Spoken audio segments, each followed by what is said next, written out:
Biden membanjiri ekonomi dalam negeri Amerika dengan stimulus keuangan 1,9 triliun dolar atau kalau orang awam membacanya printing money, maka Tiongkok juga pakai strategi yang sama, namun beda target market. Kita setuju tidak setuju, tahu sekali Tiongkok adalah negara agresor ekonomi. Kirinya, kalau ada perusahaan BUMN Tiongkok di suatu negara, itu artinya negara tersebut sedang diagresi ekonominya, bukan agresi militer, cara penjajah atau cara Amerika yang kuno itu. Namun sekali lagi adalah agresi ekonomi. Setelah agresi ekonomi atau serangan ekonomi, maka negara tersebut dikolonialisasi. Sumber daya alam negara tersebut pasti dikeruk habis. Yang kedua adalah kalau ada digital marketplace milik Tiongkok di suatu negara, baik tadinya milik lokal lalu diambil oleh Tiongkok, itu pastinya pasarnya negara tersebut sedang diagresi, sedang diserang. Pasar sebuah negara diserang, awalnya pasarnya dulu dikuasai, lalu jaringan distribusinya dikuasai, kemudian jaringan produk Tiongkok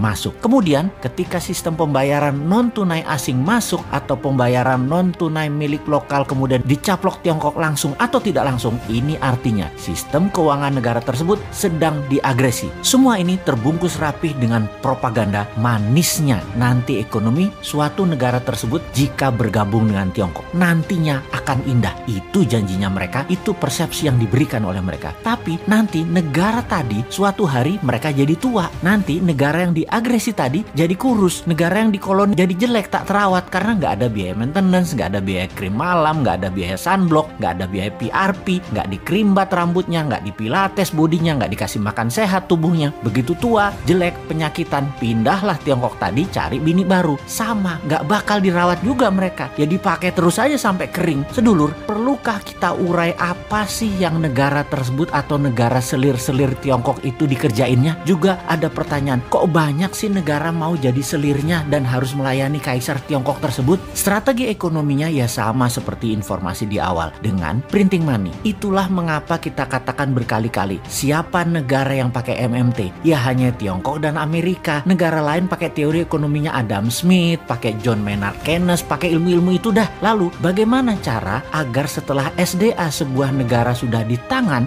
agresi berikutnya adalah pasar digital atau marketplace, dan setelah itu apa lagi? Yang dilakukan adalah mencekik ekonomi kelas bawah dengan mendapatkan dolar dari negara yang diagresi agar kering mata uang internasionalnya, agar kering mata uang multi currency negara yang diagresi tersebut. Tiongkok memberikan insentif di dalam negerinya. Insentif setiap dapat dolar dibayar renminbi 3 kali lipat. Misalnya baju batik dicetak di Tiongkok, dijual di marketplace. Batik Indonesia, buatan Indonesia, harga pasarannya adalah Rp150.000 untuk atasan. HPP Garment di Solo katakan Rp80.000. HPP ini harga pokok di mana-mana di seluruh dunia ya 11-12 lah. Pasti orang semua bahannya sama, hitung-hitungannya pasti sama. Di marketplace tadi dijual Rp50.000 loh atasan tadi. Itu pabrik di seluruh dunia juga bingung. Mereka bisa jual Rp50.000 di bawah HPP. Apa untung? Jadi panik lah para reseller. Borong barang Cina tadi, borong barang Tiongkok tadi, jual di offline, jual di online, di tempat lain harganya Rp80.000. Pabrik di Pekalongan, pabrik di Solo, pabrik di Bandung, kemudian ya mati bertumbangan. Produksinya nggak ada yang nelen, nggak ada yang beli. Itulah strategi membunuh produksi, membunuh ekonomi UKM di sebuah negara. Lalu si pengusaha Tiongkok yang dapat $4 per baju tadi, untung dagangnya bagaimana? Oh ya rugi kalau secara dagang. Modal dia kan tetap aja Rp80.000. Tetapi ketika $4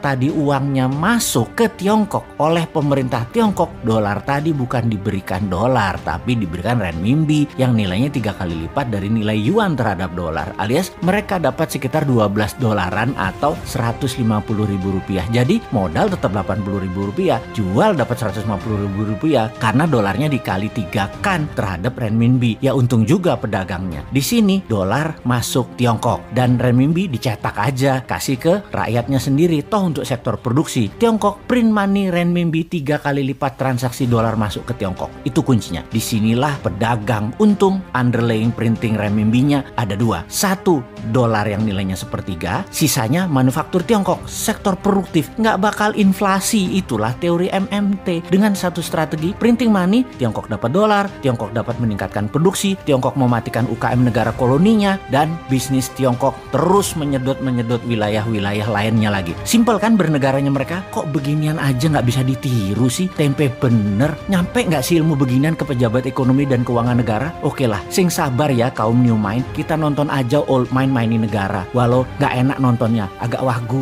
kikuk.